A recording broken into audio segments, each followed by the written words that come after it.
নমস্কার, আমি শুভাঙ্কি। সবাইকে স্বাগত জানিয়ে শুরু করছি আজকের অনুষ্ঠান সমস্যার সমাধান এবং সমস্যার সমাধান অনুষ্ঠান মানেই সবাইকে আবারও পাশে রেখে সবার সমস্যার সমাধান করা এবং আমাদের সঙ্গে যিনি আছেন সত্যি বলাই বাহুল্য অ্যাস্ট্রোলজিতে তিনি একটা রেভলিউশন এনেছেন। তার ব্যাপারে যতই বলবো ততই কম এবং প্রত্যেকটা মানুষের দুঃখ, কষ্ট, গ্লানি ঘুচিয়েছেন এবং আমরা যাকে সবাই ফ্রেন্ড, ফিলোসোফার অ্যান্ড গাইড বলে ডাকি। আমাদের সঙ্গে স্টুডিওতে আছে জয়দেব শাস্ত্রী মহারাজ। অনেক স্বাগত আপনাকে স্টুডিওতে এবং ভগবানের নাম নিয়ে শুরু করবো আজকের অনুষ্ঠান এবং আপনাদের সকলের ভালোবাসাকে পাথেয় করে শুরু করবো আজকের অনুষ্ঠান। জয় শ্রীরাম রামকৃষ্ণ, জয় শ্রীরাম রামকৃষ্ণ, জয় শ্রীরাম। সমস্যার সমাধান অনুষ্ঠানে আপনাদের সবাইকে স্বাগত জানাই। প্রশ্ন করছে শ্রীমতী ঝর্ণা মাইতি এবং বয়স তার 32 ইয়ার্স। তিনি একজন সেলাইয়ের কাজ করেন আর কি, টেলারিং করে এবং তার বাড়ি তমলুক এবং বলছেন আমার স্বামী মদ খান, প্রতিদিন রাতে মাতাল হয়ে আসেন এবং আমাকে মারেন। আমার একটা ছেলে আছে, বয়স 8 বছর।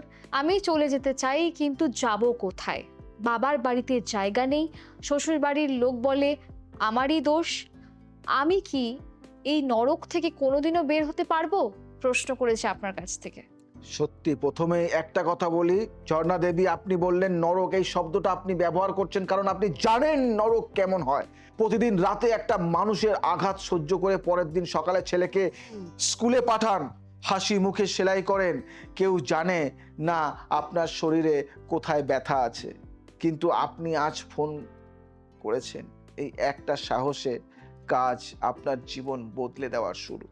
আমি যদি জ্যোতিষ বিশ্লেষণে যাই, সপ্তম ভাবে মঙ্গল ও শনির জ্যোতি বিবাহে আগুনের কারণ। আপনার লগ্ন কন্যা রাশি, সপ্তম ভাবে মঙ্গল ও শনির জ্যোতি। এটা জ্যোতিষের ভাষায় দাম্পত্য অগ্নিযোগ। মঙ্গল আগুনের গ্রহ, সংহিংসতার কারণ শনি কঠোরতার গ্রহ। এই দুই গ্রহ যখন সপ্তমে একসাথে বসেন তখন স্বামী রূঢ়, উগ্র এবং আসক্তি প্রবণ হয়। আপনার কোনো দোষ নেই, এটা আপনার কুণ্ডলীর দোষও নয়, এটা তার কুণ্ডলীর সমস্যা। লগ্নে বৃহস্পতির দৃষ্টি আপনার রক্ষা কবচ, কিন্তু আসার কথা হলো আপনার লগ্নে বৃহস্পতির দৃষ্টি আছে। বৃহস্পতি ন্যায়ের গ্রহ, রক্ষার গ্রহ, তিনি আপনার লগ্নে দৃষ্টি দিচ্ছেন মানে ঈশ্বর আপনাকে পুরোপুরি একা ছেড়ে দেননি। আপনার ছেলে বড় হবে, আপনি বড় হবেন, এটা বৃহস্পতি নিশ্চিত করেছেন। একাদশভাবে সূর্য, স্বনির্ভরতার শক্তি আছে আপনার মধ্যে। আপনার একাদশভাবে সূর্য, এর মানে আপনার নিজের পায়ে দাঁড়ানোর ক্ষমতা আছে। আপনি সেলাই করেন, এই হাতের কাজই একদিন আপনার মুক্তির পথ হবে। বুঝলেন? একটা কাহিনী বলবো, ছোট্ট কাহিনী। দেবী অহল্যার পুনর্জন্ম। রামায়ণে অহল্যার কথা আছে। তিনি ছিলেন ঋষি গৌতমের স্ত্রী। একটি অপরাধের শাস্তিতে, যে অপরাধ আসলে তার ছিল না, তিনি পাথর হয়ে গিয়েছিলেন। বছরের পর বছর পাথর হয়ে পড়ে রইলেন বনের মাঝে। কেউ দেখলো না, কেউ জিজ্ঞেস করলো না, কিন্তু একদিন রামচন্দ্রের পায়ের স্পর্শে তিনি জেগে উঠলেন। লক্ষ্য করুন অহল্যাকে কেউ বাঁচাতে আসেনি, বাঁচিয়েছিল একটি পবিত্র স্পর্শ। ঝর্ণা দেবী, আপনিও এখন পাথর হয়ে আছেন ভেতরে ভেতরে, কিন্তু একটা সিদ্ধান্ত, একটা সাহসের স্পর্শ আপনাকে আবার মানুষ করবে। সেই স্পর্শ আসবে আপনার নিজের সাহস থেকে। আর এই তন্ত্রের প্রতিকারে যাই, নিজেকে রক্ষার সবচেয়ে জরুরি কাজ, আজই নিকটবর্তী মহিলা থানায় একটি অভিযোগ দায়ের করুন। ঘরোয়া হিংসা আইন 2005 অনুযায়ী আপনার থাকার, সন্তান নিয়ে বাঁচার এবং ভরণ পোষণ পাওয়ার অধিকার আছে। এটাই এই মুহূর্তে সবচেয়ে বড় তন্ত্র। মঙ্গলের প্রভাব কমানোর সাধনা। প্রতি মঙ্গলবার হনুমান মন্দিরে যান, ওং হং হনুমতে নম 108 বার জপ করুন। হনুমান শক্তির দেবতা, তিনি দুর্বলকে শক্তি দেন এবং অত্যাচারীকে থামান। ছেলেকে সুরক্ষিত রাখার একটা কবচ বলি। প্রতি শনিবার ছেলের মাথায় হাত রেখে মনে মনে বলুন, তুমি সুরক্ষিত আছো। এই মানসিক তন্ত্র শিশুর চারপাশে একটি অদৃশ্য রক্ষা চক্র তৈরি করে। একটা বার্তা দেব আপনাকে, আপনার জন্য। ঝর্ণা দেবী, আপনি একটা কথা, আমি একটা কথা বলবো আপনাকে, যেটা হয়তো আর কেউ বলেন। আপনার ছেলে এখন 8 বছর, সে দেখছে, সে বুঝছে, প্রতিদিন রাতে সে দেখছে তার মাকে মার খেতে। এই দৃশ্য তার মনে গেঁথে যাচ্ছে। 10 বছর পরে সে যখন বড় হবে, সে কি একজন সুস্থ মানুষ হবে? কি মনে হয়, হবে কি? কখনোই না। আপনি থাকছেন সংসারের জন্য, কিন্তু এই সংসার আপনার ছেলেকে ধ্বংস করছে। যদি জানতে চান আপনার কুণ্ডলিতে মুক্তির পথ কখন আসবে, আপনার ছেলের ভবিষ্যৎ কি এবং এই পরিস্থিতি থেকে বের হওয়ার গ্রহ শুভ সময় কোনটা, তাহলে একবার আপনাকে কিন্তু সরাসরি আসতে হবে, ফোনে হবে না। শুধু জন্ম তারিখ নিয়ে আপনি আসবেন, আমি বলবো কখন এবং কিভাবে আপনার জীবন বদলাবে। যে নারী প্রতিদিন আঘাত সহ্য করে, সকালে উঠে ছেলেকে খাওয়ান, তিনি সাধারণ নারী নন, তিনি দেবী। কিন্তু দেবীরও একদিন ক্রোধ জাগে, সেই ক্রোধের নামই মা কালী। আপনার ভেতরেও সেই কালী আছেন, জাগিয়ে তুলুন।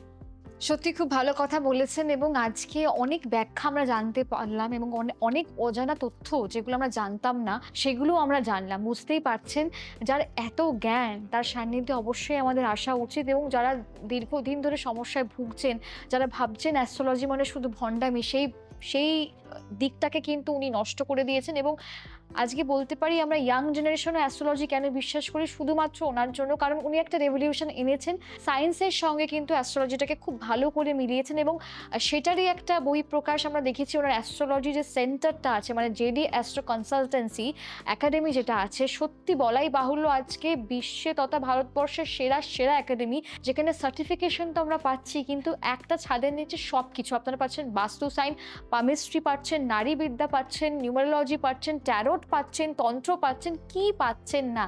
আবার আরেকটা জিনিসও পাচ্ছেন, ওনার মতো একটা টিচার পাচ্ছেন, একটা গাইড পাচ্ছেন, এবং যিনি হলফ করে বলেন যে যদি আপনারা কাজ না করতে পারেন, যদি আপনারা কর্মসংস্থান নিজে জোগাড় না করতে পারেন, তাহলে কিন্তু আমরা আপনাকে কাজ দেবো। এই জিনিসটার টেবিল ঠুকে আজকে কজন বলেন যে আজকে মানুষটা এমন জায়গায় অ্যাস্ট্রোলজিকে নিয়ে গেছেন যেখানে সাধারণভাবে হয়তো সাধারণ কোনো অ্যাস্ট্রোলজার ভাবতেই পারে না।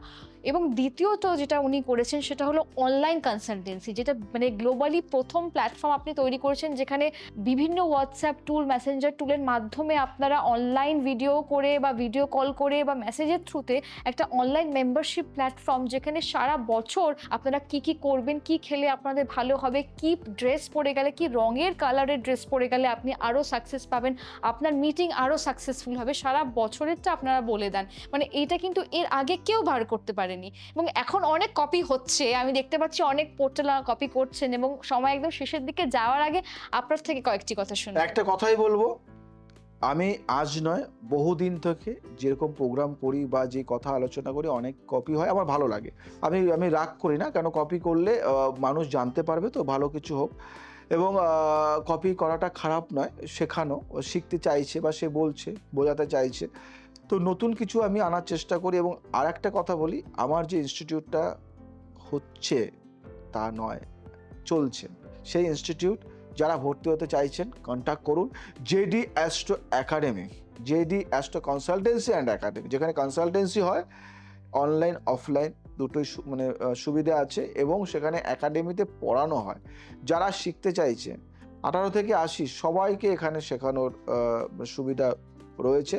আপনি 18 বছর থেকে 80 বছর পর্যন্ত যে সমস্ত মানুষ সবাই এখানে শিখতে পারেন এবং হাতে ধরে শেখানো হয়, সন্তানের মতো হাতে ধরে পাশে বসিয়ে নিজের মতো করে শেখানো। এবং শেখানোর পরে যদি সে তো স্বাবলম্বী হবেই, যদি না হয় আমি তাদেরকে আমার কাছে কাজে রেখে দিই, আমি কাজ দিই, জব দিই এবং এই অ্যাস্ট্রোলজি ফিল্ডে তারও একটা নাম হবে। সেই রকমভাবেই শেখানো হয়। আর একটা কথা বলি, এই একাডেমি কিছুদিন পরে সবার মুখে মুখে থাকবে। যাই হোক, সমস্যার সাথে আমাদের চলতে হয়। ভালো থাকবেন, সুস্থ থাকবেন, সবাইকে ভালো রাখবেন। আজ আসি, আবার আসবো নতুন কিছু নিয়ে। জয় শ্রী ঠাকুর রামকৃষ্ণ।